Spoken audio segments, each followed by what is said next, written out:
There are some stories that begin with violence, some begin with a body, some begin with a confession, and some begin with something far more unsettling, a smell, a strange sweet odour drifting through the darkness of a sleeping town, slipping beneath windows, gathering in bedrooms, waking people in the middle of the night with a terrifying feeling that something was suddenly wrong.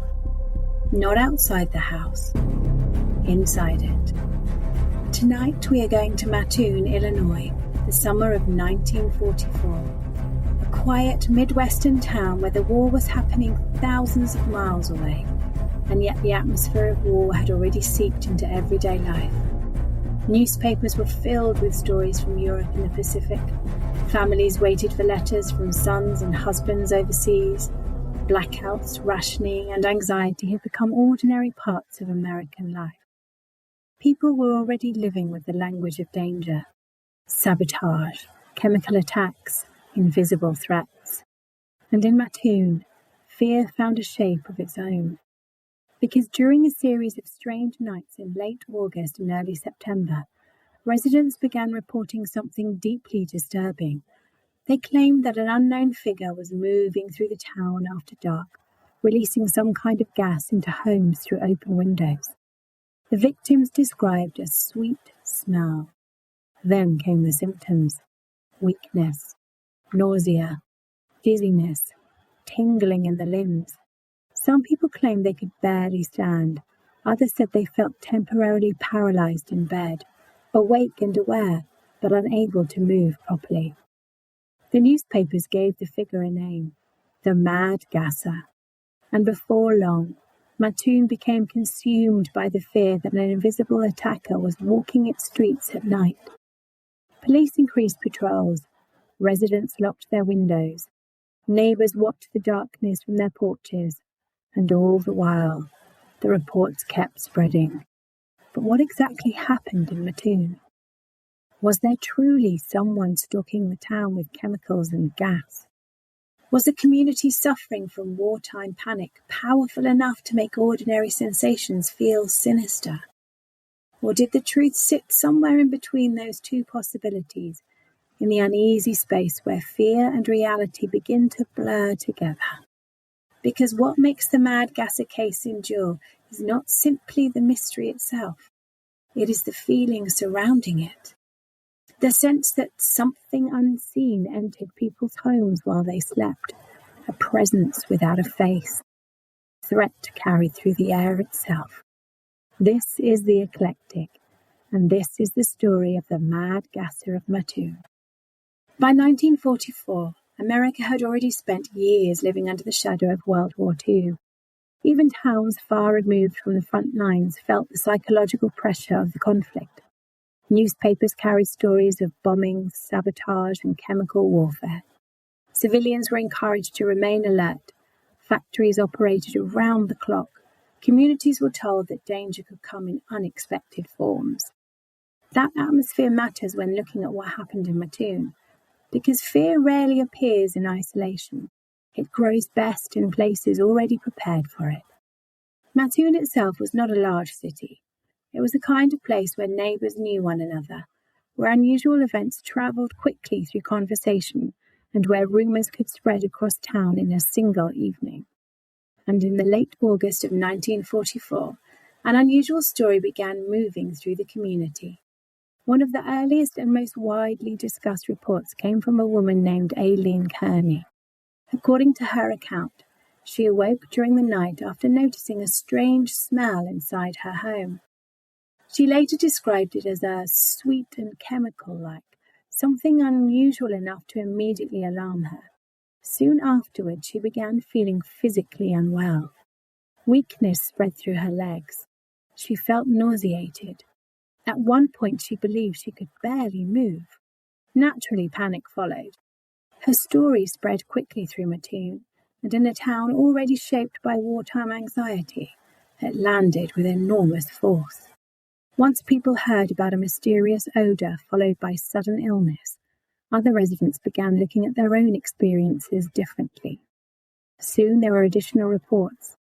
Other households claimed to smell strange odours during the night. Other residents described dizziness, numbness, or weakness. Some said they saw suspicious figures outside their homes shortly before symptoms appeared. Others never saw anyone at all, only the lingering smell and the fear that something had entered the house unseen. The details varied from witness to witness, but the emotional core remained the same.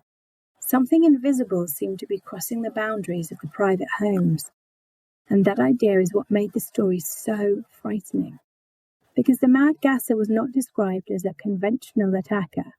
There was no dramatic break-in, no obvious violence, no shattered doors or physical struggle.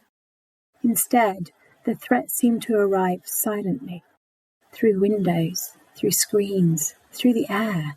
That gave the case a deeply intimate quality. Victims were not simply afraid of a criminal somewhere in town. They were afraid of the space around them, afraid of breathing, afraid of falling asleep. The body itself suddenly felt unreliable. That kind of fear lingers. As reports increased, the town's anxiety intensified alongside them. Police began taking the incident seriously enough to investigate. Officers searched neighbourhoods at night, patrols were increased, residents were urged to remain alert. Investigators looked for signs of prowlers, suspicious vehicles, bottles, spray devices, footprints, or any physical evidence that might explain the attacks. But no clear evidence appeared, and paradoxically, that absence made the situation even more disturbing. If there was an attacker, then he was somehow avoiding detection. If there was no attacker, then something else was happening that nobody fully understood. Descriptions of the alleged intruder varied widely. Some witnesses described a tall, thin man dressed in dark clothing. Others recalled only a shadow moving quickly away from a property. Some never saw anyone at all. That certainty would become one of the defining features of the case. The more people tried to describe the threat, the harder it became to pin down. The newspapers amplified the fear. Headlines about the Mad Gasser transformed scattered reports into a single ongoing narrative. Once the incidents had a name, they also had a kind of identity. Residents no longer felt they were experiencing isolated strange events. They felt they were being targeted by a specific figure moving through the town. And once a community begins imagining a threat collectively, the atmosphere changes very quickly. People become hyper-aware of ordinary sensations. A smell that might once have gone unnoticed suddenly feels dangerous. A passing stranger becomes suspicious. A headache becomes evidence. That does not mean the residents of Mattoon were inventing the experiences. The fear was real. The physical distress was real. But fear also changes the way people interpret what they experience, especially during periods of stress. And Mattoon in 1944 was already a community living under tension. The wartime context cannot be separated from the story. Americans at the time were familiar with the idea of chemical attacks.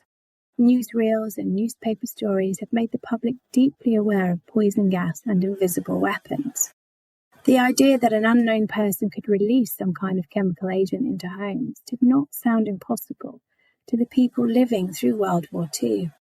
It sounded horrifyingly plausible, and that plausibility helped the reports spread. By the beginning of September, Mattoon was no longer dealing with a handful of strange incidents. It was dealing with a town-wide atmosphere of suspicion and dread. Residents checked locks repeatedly before bed. Windows that had once been left open during warm summer nights were shut tightly. People stayed awake listening for sounds outside. The dark itself began to feel occupied. And the more attention the incidents received, the more the reports seemed to multiply. What makes the Mad Gasser case especially fascinating is the way it exists between criminal mystery and psychological phenomena. There are elements that resemble a conventional attack story. People reported symptoms. People reported smells. People believed they were being targeted. But there are also elements that resemble collective panic. The lack of consistent evidence, the shifting witness descriptions, The way fear appeared to spread faster after newspaper coverage intensified. Cases like this became difficult to untangle because human perception is deeply influenced by expectation. Once a person believes danger may be present, ordinary experiences can begin taking on their new meanings. A strange industrial odour drifting through town becomes threatening. A moment of dizziness becomes suspicious. A shadow outside a window becomes a prowler. And once multiple people begin sharing similar stories, well, those stories reinforce one another.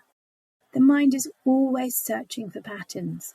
Sometimes it finds them, and sometimes it creates them.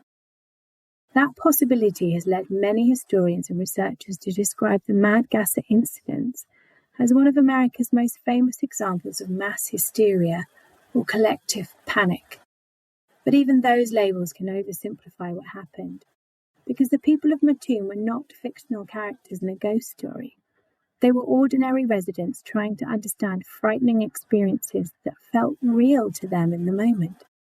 Some may have encountered environmental irritants or industrial fumes. Some may have experienced anxiety-driven physical symptoms. Some reports may have grown more dramatic through retelling. And it is still possible that at least some incidences involved an actual prowler or prankster moving through the town. The truth may never separate neatly into one explanation. That unresolved quality is exactly why the story survived. A solved case tends to close itself off.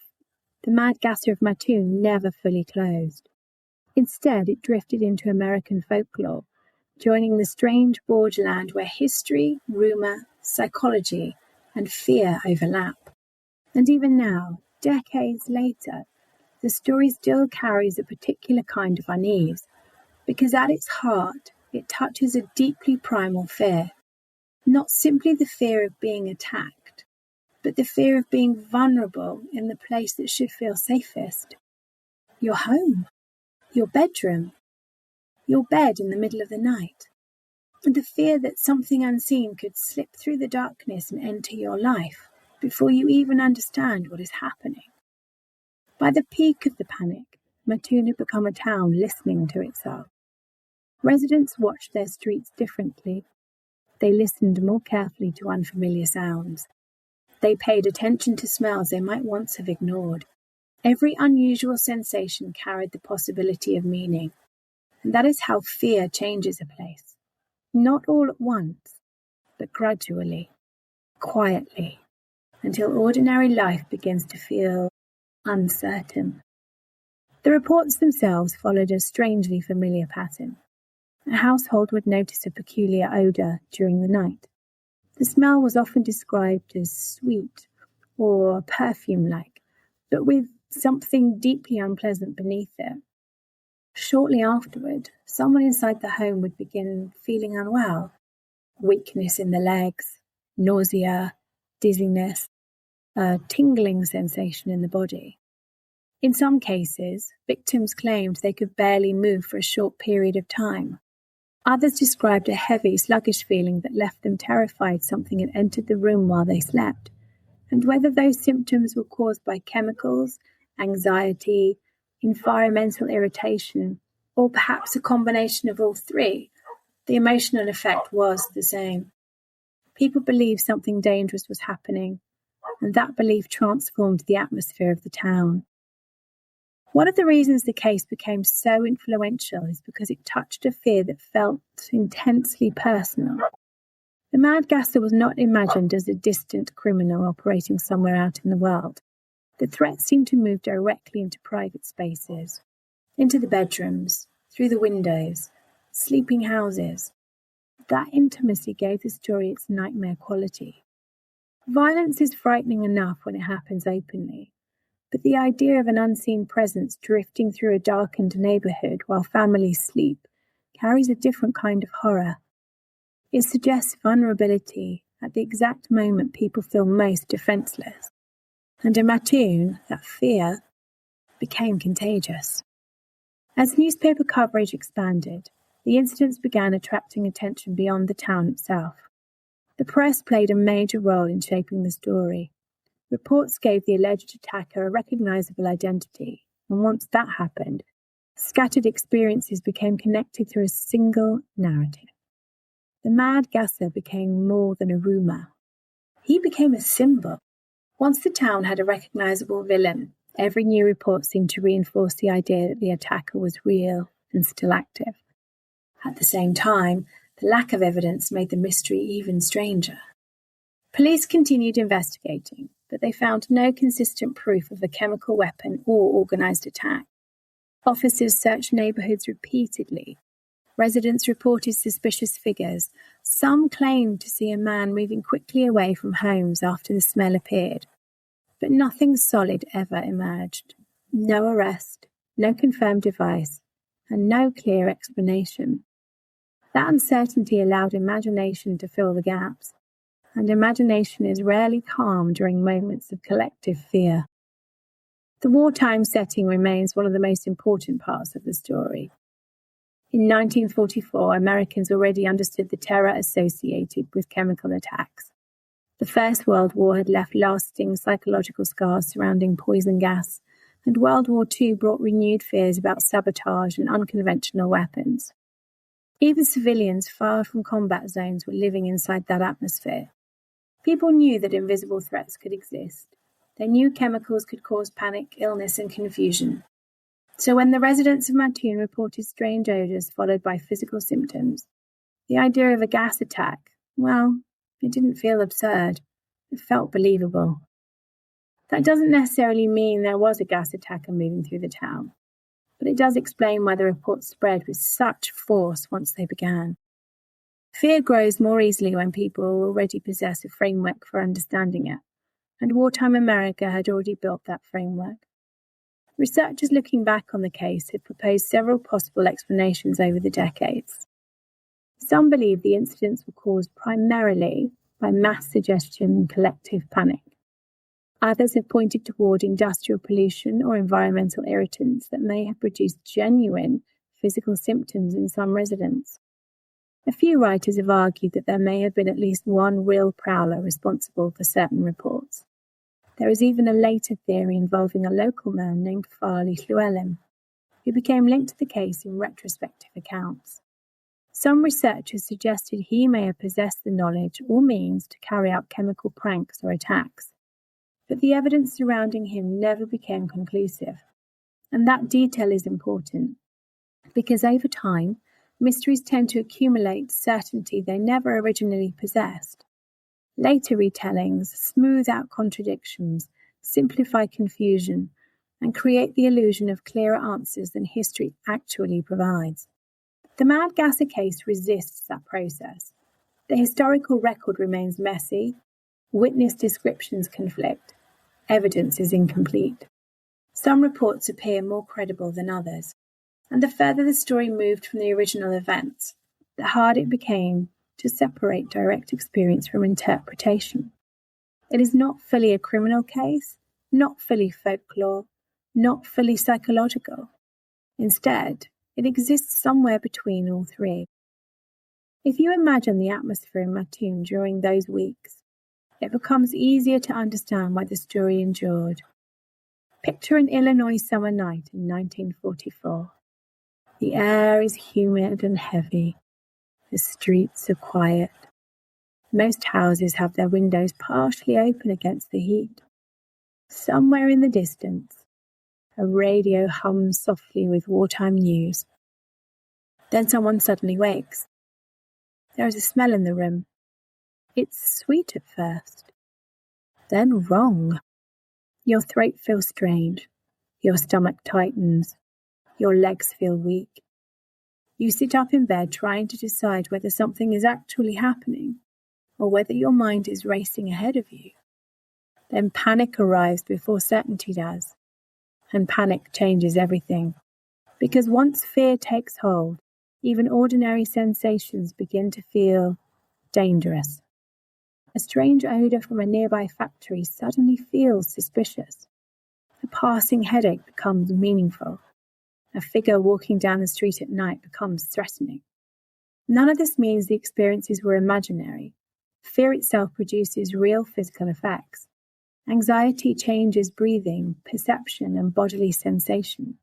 Under stress, the body becomes hyper-alert.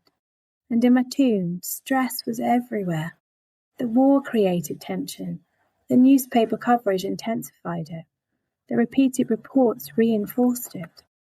Each new incident made the next one easier to believe. That cycle is what transformed a handful of alarming events into a lasting mystery. But reducing the story entirely to mass hysteria also feels incomplete, because there are still elements that resist easy explanation.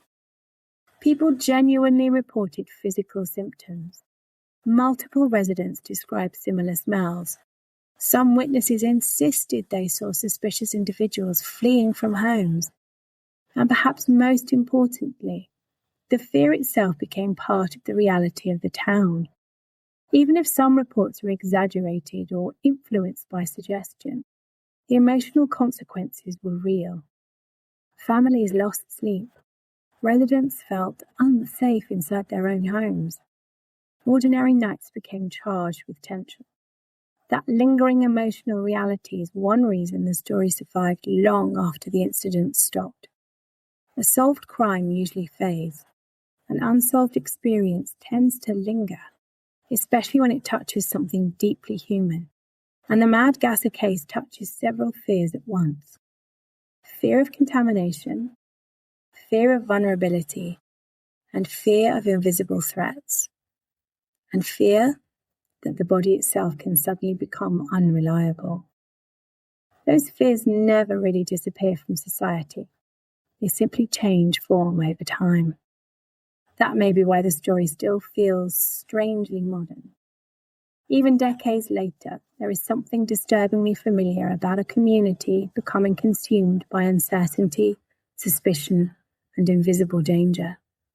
The details belong to 1944, but the psychology feels timeless. And that timelessness is what keeps drawing people back to Mattoon. Not because the mystery was ever fully solved, but because it never was. By the time the panic finally began to fade, the story had already escaped Mattoon itself. That is often how strange cases survive. They stop belonging solely to the people who experience them and begin transforming into something larger. A local incident becomes a regional curiosity. A regional curiosity becomes folklore. And once folklore takes hold, the story starts living a second life, beyond the facts. The Mad Gasser of Mattoon became exactly that kind of story. Not because anyone ever proved the existence of a mysterious gas attacker beyond doubt, but because the case left behind an atmosphere people could not easily forget. A sweet smell in the darkness, a sudden feeling of weakness, a shadow outside a window, and a town that, for a brief stretch of time, genuinely believed something invisible was moving through its streets at night. The combination was enough to keep the story alive.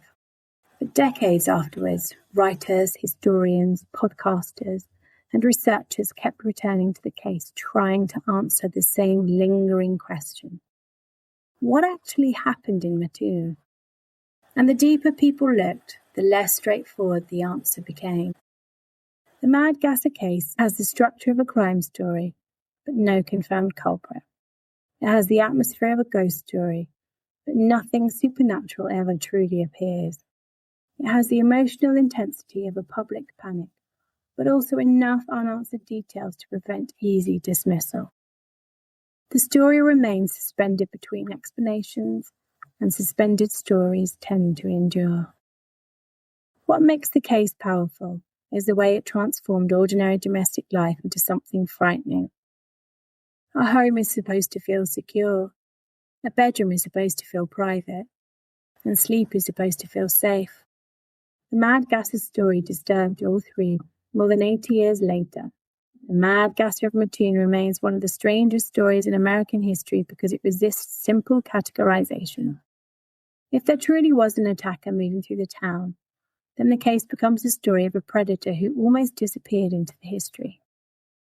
If the incidents were largely driven by fear, suggestion, and wartime anxiety, then the case becomes an unsettling example of how fragile perception can sometimes be under pressure. And if the truth involved elements of both, then the story becomes even more disturbing, because then the line between real danger and imagined danger was never entirely clear to begin with. That uncertainty is what gives the case its lasting chill. Not the image of a masked criminal lurking in the shadows, but the possibility that an entire community became trapped in the space between fear and explanation. A space where people no longer trusted the air around them. A space where ordinary nights stopped feeling ordinary. A space where every single smell carried the possibility of threat. That is the space Mattoon still occupies in cultural memory. Not fully haunted, not fully explained, just lingering, like a scent that never completely fades. And maybe that is the true legacy of the Mad Gasser. Not that one mysterious figure terrorized a Midwestern town during the summer of 1944, but that for a brief period of time, an entire community began listening to the darkness differently. Windows became vulnerable. Bedrooms became uncertain. The night itself seemed charged with possibility. And once fear settles into a place deeply enough, even after the panic fades, something of it tends to remain behind. A memory, an atmosphere, a feeling that cannot quite be explained. That is why people still return to the story now, not simply because they want answers, but because the case captures something deeply unsettling about the human experience itself. How easily ordinary life can become distorted, how quickly fear can spread, and how difficult it can be to separate reality from the stories people tell themselves when they are frightened. The Mad Gasser of Mattoon may never be fully solved. Perhaps that is precisely why it endures. Because some mysteries survive not through certainty, but through echo. This has been The Eclectic, a story not just about a mysterious figure in the night, but about fear itself, how it spreads, how it changes perception, and how sometimes the most unsettling things are not the monsters we can see, but the ones we create in the spaces where certainty disappears. If you found this story compelling, please follow, rate, and share the show. It helps others discover these deep dives into the stranger corners of history. And if you have a family legend of your own, half truth, half ghost story, I'd love to hear it. Stay curious, stay questioning, and as always, stay eclectic.